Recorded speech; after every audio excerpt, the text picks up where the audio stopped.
اللهم ارزقني شهادة في سبيلك واجعل موتي في بلد حبيبك صلى الله عليه وسلم.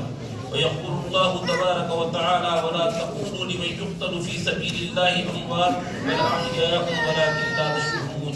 صدق الله مولانا العظيم وصدق رسوله النبي الكريم ونحن على ذلك من الشاهدين. حضرات علماء کرام، بزرگان ملت، حضرات و خواتین، السلام علیکم ورحمۃ اللہ وبرکاتہ۔ میری سمجھ میں یہ بنی کہ ہم اس کو تعزیت پیش کریں۔ ہم تعزیت، ہر ایک دوسرے کے تعزیت کا مستحق ہے۔ کیوں؟ اس لیے کہ نہ صرف ایران کا، نہ صرف جو ہے کسی ملک کا ایک رہبر ہم سے رخصت ہوا ہے، بڑی آن کے ساتھ، بڑی شان کے ساتھ ہم سے رخصت ہوا ہے۔ میں صرف یہ کہہ سکتا ہوں، نہیں منت کشے تابے شنیدن داستہ میری، نہیں منت کشے تابے شنیدن داستہ میری، خاموشی گفتگو ہے بے زبانی ہے زباں میری۔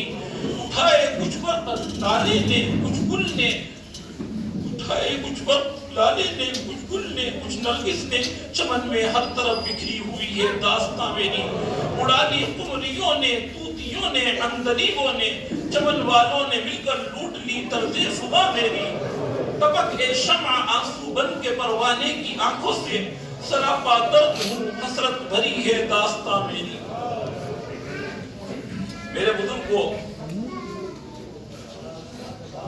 یہ اس وقت رونے کا مقام نہیں ہے، بلکہ یہ موقع، یہ جو دن دیکھا ہے حضرت نے، یہ نہ جانے کب کی دعاؤں کا نتیجہ ہے۔ کب سے دعا کر رہے ہوں گے کہ اللہم ارزقنی شہادتا فی سبیلک، اے اللہ مجھے اللہ کے راستے میں شہادت عطا فرما۔ 30 سال سے کب سے دعائیں کر رہے ہیں، اس دعا کا ثمرہ یہ رمضان المبارک میں اللہ تعالیٰ نے عطا فرمایا ہے۔ یہ کوئی معمولی بات نہیں ہے، یہ کوئی اچانک نہیں ہو گیا، من جانب اللہ مقبولیت کے فیصلے ہوئے تو اللہ نے یہ مقام عطا فرمایا۔ شہادت ہے مطلوب و مقصود مومن، شہادت ہے مطلوب و مقصود مومن، نہ مال غنیمت نہ کشور کشائی۔ شہادت سے ڈرا سکتا نہیں تو مرد مومن کو، شہادت سے ڈرا سکتا نہیں تو مرد مومن کو، کہ مومن ڈھونڈنے آتا ہے دنیا میں اسی دن کو۔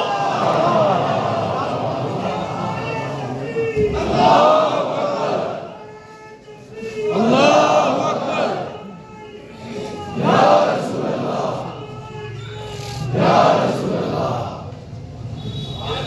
میرے بزرگوں، میرے پاس حقیقت یہ ہے کہ جب سے یہ خبر سنی ہے، میں ڈاکٹر صاحب سے کہہ رہا تھا کہ میں کس کو تعزیت دوں۔ آپ حضرات کے پاس میں آنے والا تھا، عشاء کی نماز کے بعد کچھ حضرات تشریف لے آئے کہ آپ کو بلا رہے ہیں، آپ کو آنے کی ضرورت نہیں تھی، میں تو خود ہی یہاں پر آ رہا تھا، کیونکہ یہ صدمہ ایسا ہے۔ تمہیں سے اے مجاہدو دین کا ثبات ہے، تمہیں سے اے مجاہدو دین کا ثبات ہے۔ شہید کی جو موت ہے وہ قوم کی حیات ہے، شہید کی جو موت ہے وہ قوم کی حیات ہے۔ ممات قوم کی حیات ہے، شہید کی جو موت ہے وہ قوم کی حیات ہے، شہید کی جو موت ہے وہ قوم کی حیات ہے۔ اللہ اکبر، اللہ اکبر، یا رسول اللہ، کربلا کربلا کربلا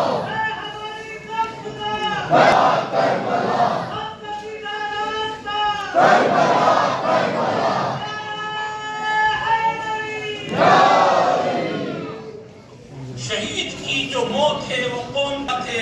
حیات اگر حیات ہے ممات بھی حیات ہے، حیات اگر حیات ہے ممات بھی حیات ہے۔ شہید کی جو موت ہے وہ قوم کی زکات ہے، شہید کا جو خون ہے وہ قوم کی زکات ہے۔ میرے عزیزو، وہ تو زکات ادا کر گئے، آپ روئیے مت۔ وَلَا تَقُولُوا لِمَنْ يُقْتَلُ فِي سَبِيلِ اللَّهِ أَمْوَاتٌ، اللہ کہہ رہا ہے کہ ان کو مردہ کہنے کی بھی گنجائش نہیں ہے۔ بل احیاء ولکن لا تشعرون، وہ تو زندہ ہے، بنفس نفیس زندہ ہے وہ۔ بھائیوں اللہ تعالیٰ سب کو یہ مقام عطا نہیں فرماتا. اللہ تعالیٰ جب چاہتا ہے جس وقت چاہتا ہے جس کو چاہتا ہے منتخب کر لیتا ہے. منتخب افراد ہوتے ہیں جو قوموں کے لیے اپنی جان پیش کرتے ہیں. منتخب لوگ ہوتے ہیں جو امت کے لیے اپنی جان کو قربان کر کے یہ بتا دیتے ہیں کہ ہم دنیا کے اندر جو ہیں وہ انسانیت کے لیے جیتے ہیں. ہم قوم کو اور اسلام کو زندہ کرنے کے لیے جیتے ہیں. ہر کربلا کے بعد اسلام زندہ ہوتا ہے. یہ انشاءاللہ اسلام زندہ ہونے کا نظام بنا ہے.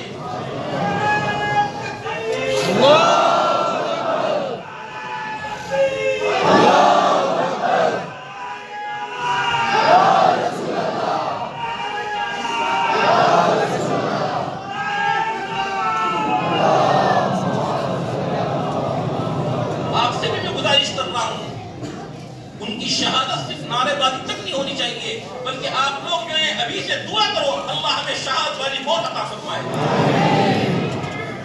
آپ کے اور ہمارے حبیب تاجدار مدینہ جناب محمد رسول اللہ صلی اللہ علیہ وسلم نے ارشاد فرمایا من سأل اللہ الشہادہ جس نے اللہ سے شہادت کا سوال کیا بلغہ اللہ منازل الشہداء وإن مات علی فراشہ. اللہ تعالیٰ شہادت کا سوال کرنے پر شہیدوں کا درجہ عطا فرمائیں گے اگرچہ موت پر بستر پر آئے گے.